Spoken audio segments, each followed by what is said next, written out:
Hello and welcome everybody to the Charlotte Roval. This is the 2024 Season 4 Week 5 track guide by Team Conti Sim Performance. And as you can see here, we're going to do this one a little bit differently. I am definitely not talented enough to narrate a good lap in real time and walk you through everything that I'm doing as I'm doing it because I can barely do it at that point.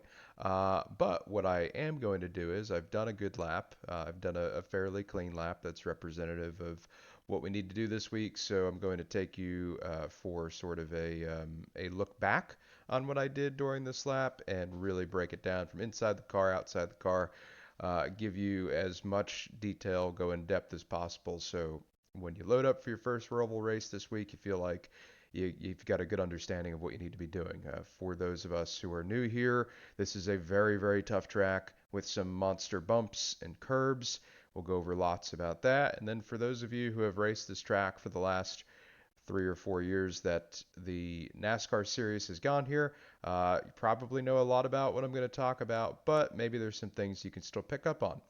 So without further ado, let's go ahead and get into it. So we're going to pick up the lap on the, call it the out lap here. And as I get on the hot lap, we're going to talk about this even more, but you can see coming through turns 13 and 14, which are NASCAR 3 and 4, as I exit the 10, 11, 12 complex, I cut the apron and then follow the blue line for about half of the corner. And then as I get about halfway through 13 and 14, I drift up to get my right sides on the first seam. This is so I can extend my angle of attack down and into the front stretch chicane and allow me to brake in a much straighter line as I come off the banking and onto the flat. So as you can see here, rounding 13 and 14, actually crossing that seam. The lift point might be a little bit different on the hot lap, but just for what we're talking about here, it doesn't really matter. But lifting, well before the end of the blue line. This is probably conservative, but we'll check again when we get on the lap.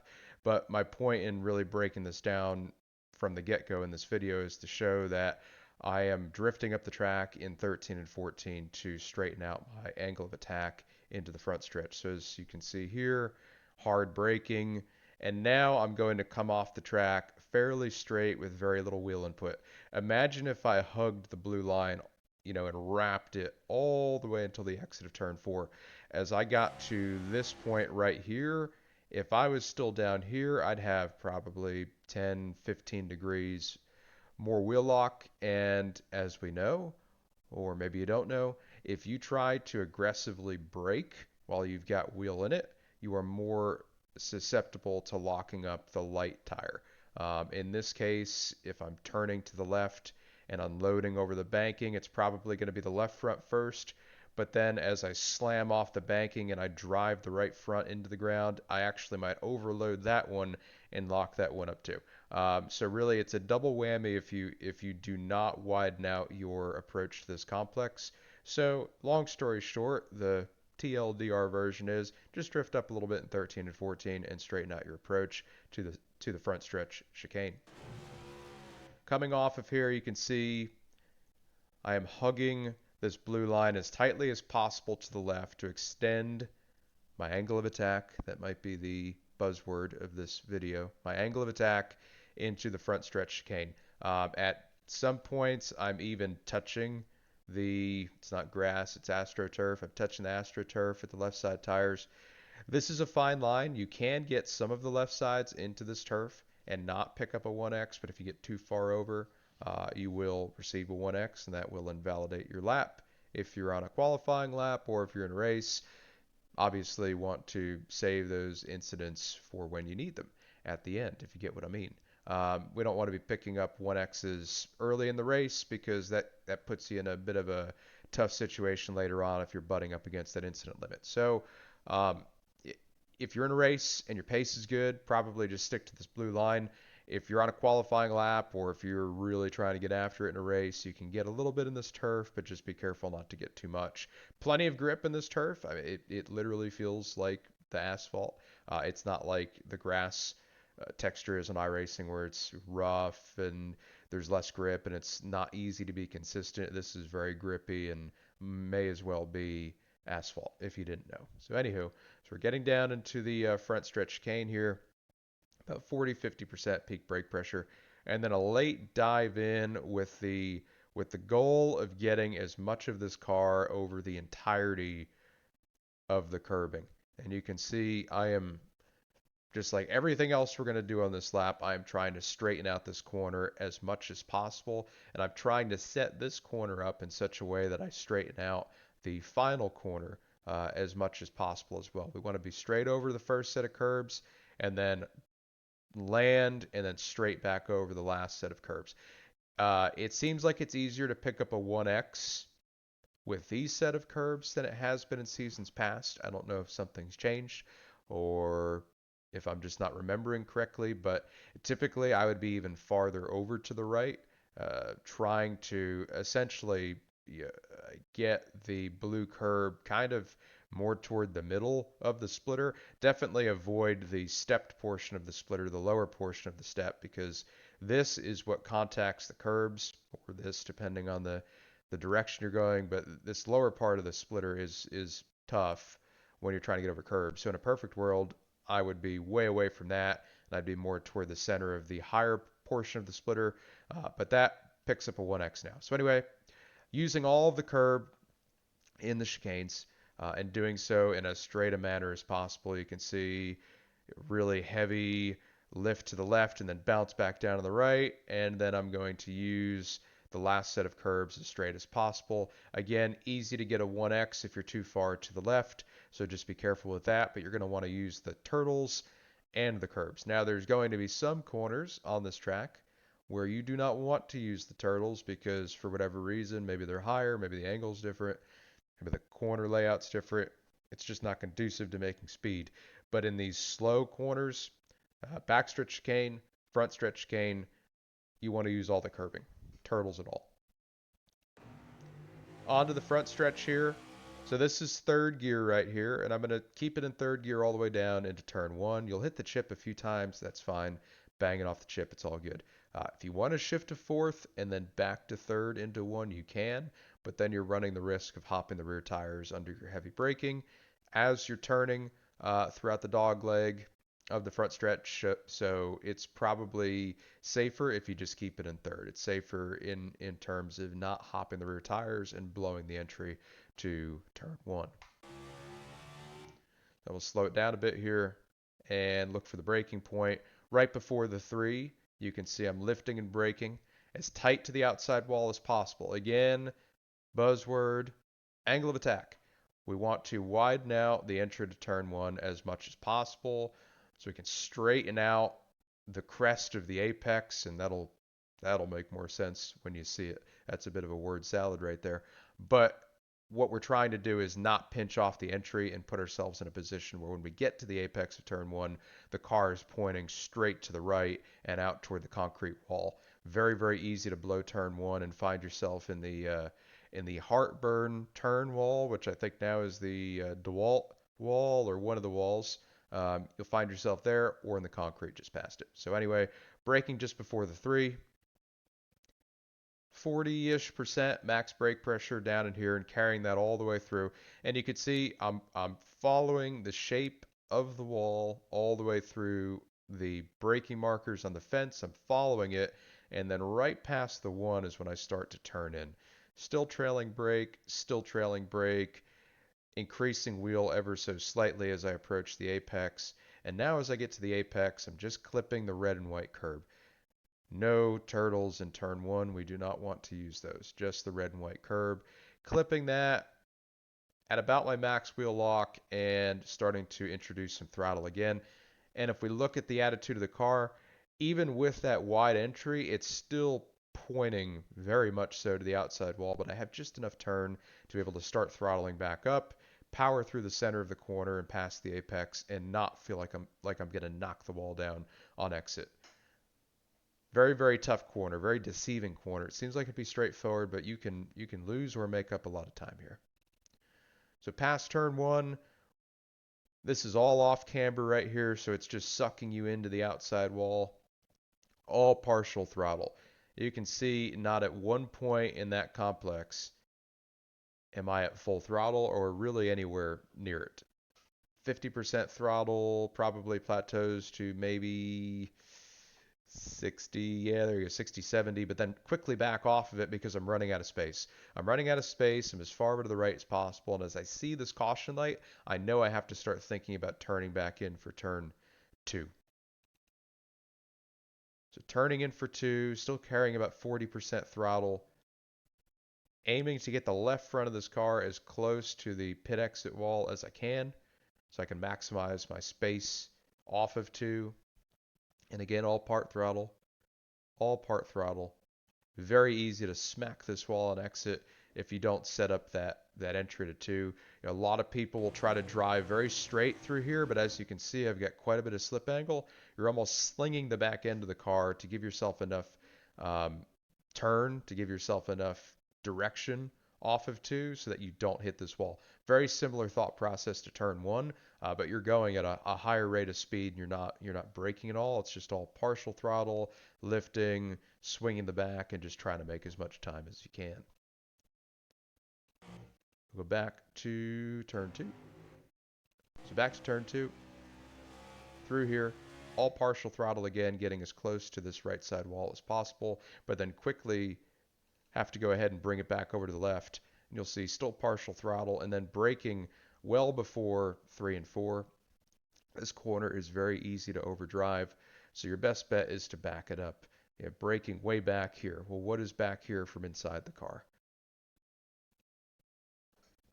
Move that field of view up a little bit. And yeah, I mean, there's really not a braking marker here. There's some grass on the left-hand side that brakes. So you could probably, from inside the car, understand that you're a couple car lengths before that break, and that's where you should be braking. But it's tough. It's really all feel. 3 and 4 is a super tough complex to get right. Underdrive, overdrive, slide up too much in the center. We'll see that in a second, but this is tough. This is very tough. So when in doubt, back up turn 3. Stepping back outside the car, into turn 3, about 35% brake pressure, and you can see I am not swinging it all the way back to the left and to the right. I think some people will be able to get from here all the way to here. They might be a little bit more aggressive with it than I am. I've never swung out that far to make 3 and 4 in all of my years of driving here, just because 3 and 4 is a double right. So really that wide entry, yeah, it's going to help your 3, but then everything sort of resets in between 3 and 4. So the time that you lose trying to get the car all the way to the left versus the time that you gain by having a better angle into 3, it's probably going to net out to not much of a difference. So again, to be safe and to not upset the car or drive it in a manner that it might lose grip and crash, I would recommend getting from the right side of the track to just the middle of the track into 3, and that should be good enough. So to the middle of the track into 3, heavy braking, and then as you can imagine, going to hug the inside of 3 as tight as possible. Do not hit the turtle in 3, do not hit the turtle in 4. It will not help you. Carrying some brake through here, and then here's what's important. Letting the car drift all the way out to the paint in the middle of 3 and 4 so I can extend my angle into 4. Now this is a bit tough because it is off, the banking is falling away out here, but you've got some good grip on this painted surface. As long as you don't overshoot the center speed and you get to this paint at a place where, as you can see here, I'm not having to brake anymore. I've slowed my pace enough down to where I don't feel like I'm going to run off the paint and onto the asphalt. As long as you don't overdrive this, this is what you want to do. You want to use all this paint. Conversely, you don't want to underdrive and then end up on this blue line. That's not going to be good either because that's going to pinch off your turn 4 and you're going to minimize the amount of speed you can carry through 4 and then down the short chute to 5 and 6. So all the way onto the paint in between 3 and 4, and then even before I'm anywhere close to 4, with lots of wheel into it to get it turned back down, I am using quite a bit of throttle here to drive through the exit. all in third gear, by the way. And then as I get off of 4, using all of the track to the right, or to the left rather. Do not stop at this curb. I think a lot of people, especially those who are new, you would think, okay, this is the edge of the track. If I go over here, I might get a slowdown. I might get a 1x. I don't want to do that. I'm here to tell you that this is usable surface over here. You can go straight over the curb into the edge of the grass. That'll help your exit speed. That'll also help you maximize your angle into turn 5. So all the way out, off of 4, and then following the grass down into turn 5. And you don't want to turn in too quickly, or else you will again pinch off the entry to 5, and you'll hurt your apex speed and then run the risk of flying off the track, as we'll see here in a second. So up to 4th gear, down the short chute, hugging the grass as tightly as possible, and then turning in well before the paint, way back here in the straightaway. Turning in so he can straighten out the apex of 5, as we'll see here in just a second. Heavy brake, down to 3rd gear right there. Very easy to hop the rear, so be careful in that downshift. Do not use the turtle here. And then as we cross turn 5, this is where it gets super tricky. We're going uphill, and then again, banking is falling away on the edge of the track. So I'm going to get all the way out to the blue line, but I am not going to go over it.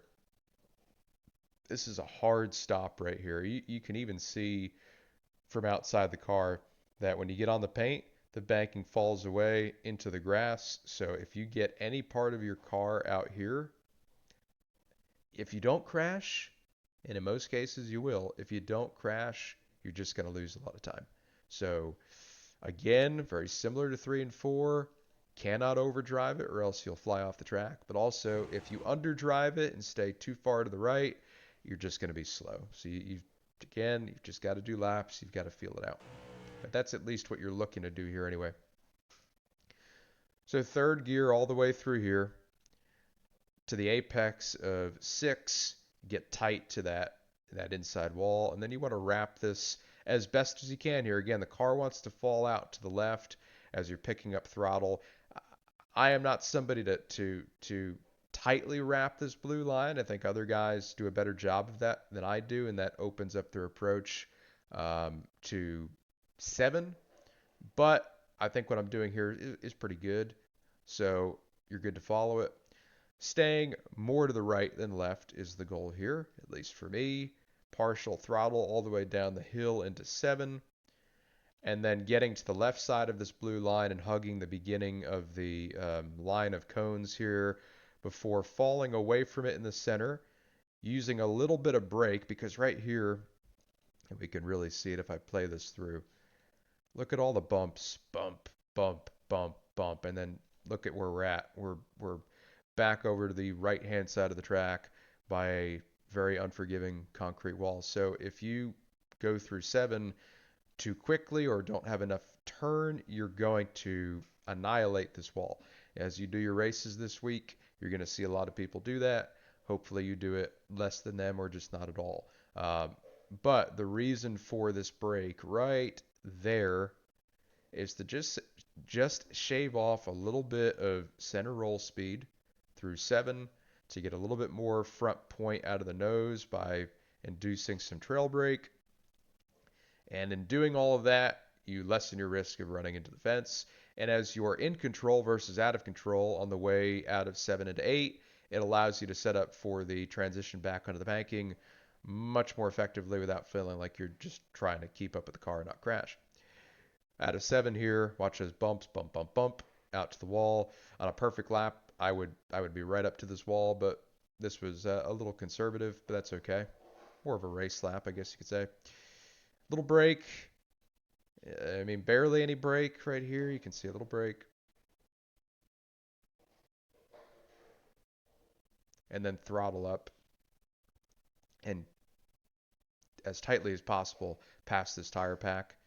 and get back onto the track in such a way that you're not shoving the front or sliding the rear. Very easy to feel like you want to commit to wide open throttle right here, but as you get off of the apron and onto the track with that much throttle, you're going to have a lot more wheel, and you're just going to scrub the car, scrub the front, scrub the rear.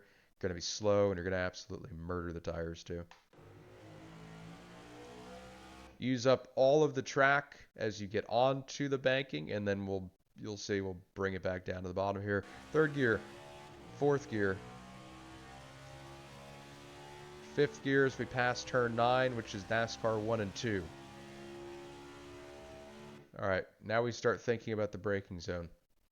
Again, you can probably drive it in a bit deeper than this, but on new tires like this is a safe braking zone, at least for these track conditions anyway. Obviously, track conditions will affect grip, and if the grip is different, the braking zones will be slightly different, but this is a good reference point. Starting to brake a few car lengths before the 5, about 60%, 70% brake pressure, all the way down to second gear into this backstretch chicane.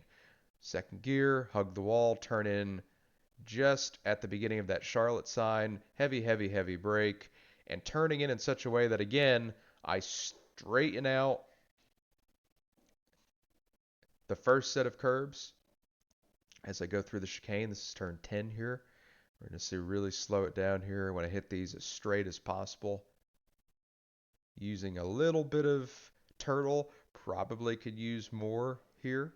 These turtles are good. These turtles are good. These turtles are not. Turtles in 10 good. Turtles in 11 bad. Okay. So straightening out the 10, curbing, landing, just a little trail brake, and then watch that wheel all the way back to the right. Get that thing swung back over. Just clip the red and white curb. No throttle, no brake. And then as I'm crossing that curb, start to introduce some throttle. You can see a lot of bouncing right there. A lot of bouncing. Very easy to crash. And then off of 12, as tight to that inside wall as possible. Let's look at this in real time again. Watch the bouncing off the 11 curve. Not this one. This one. Bounce, bounce, bounce, bounce, bounce. Back up onto the track. You're going to want to shortcut this as best as possible. Again, don't follow this blue line. Shortcut the exit of 12. This is technically 13 in here. To fifth gear and 14. And then off the blue line like I talked about. To the seam. To the seam. To the seam. And lifting again well before the entrance of pit road. Well before the end of the blue line. From inside the car, what can I see? Not much of anything. Again, just have to feel it out. Back outside the car. So plateauing at about 40% brake while I'm still on the banking as I'm going from fifth to eventually third gear. I'll plateau at 40%, and then as I land, watch the landing, land and introduce just a little bit more brake on the way into the braking zone. If I use max brake pressure as I'm going from banking to flat, I'm going to lock up a tire. So to help that, two ways to help that. Number one is straightening out your approach, as I've talked about at length now. Number two is using a little less brake as you're on the banking, so that when you get to the flat, you can introduce a little bit more. Once you're landed and compressed, you're on the flat, you introduce a little bit more, and you're less at risk of locking up a front tire. Brake, brake, brake, hanging it out to the left, and then again, lots of curb to the right, lots of curb to the left, bounce, bounce, and cross the line to complete the lap. Now let's take a look at this lap from inside the car at speed so you can get a sense of what it looks like to run a 111. I'm sorry, 111 would be insane. A 119.11 at the Roval this week from inside the car. Here we go.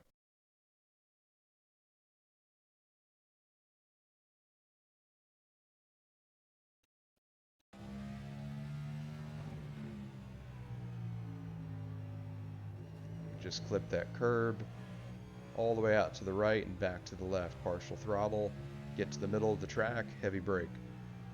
Inside of 3, get onto the paint in the center, back down without using the turtles, and 4, off of 4 all the way to the grass, into 5, down to 3rd, get to the edge of the surface, and in to the slow blind 6, hug to the right, to the left for 7, a little break right there, watch your wall, hug 8, up onto the track, going through 9 here up to 5th gear, right there.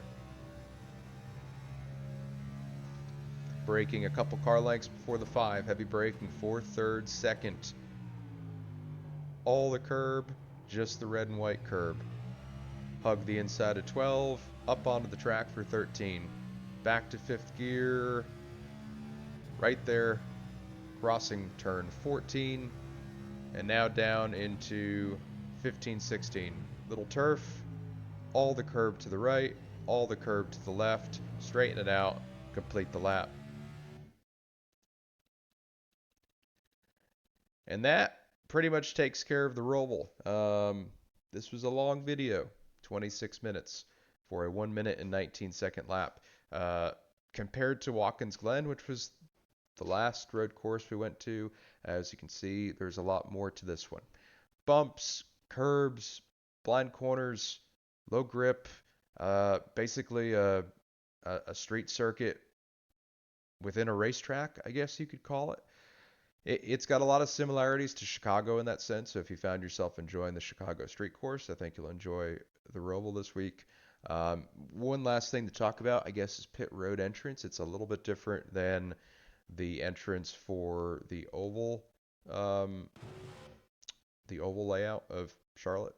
You've got your pit road commitment line over here, so just be careful of that. Be cognizant of that.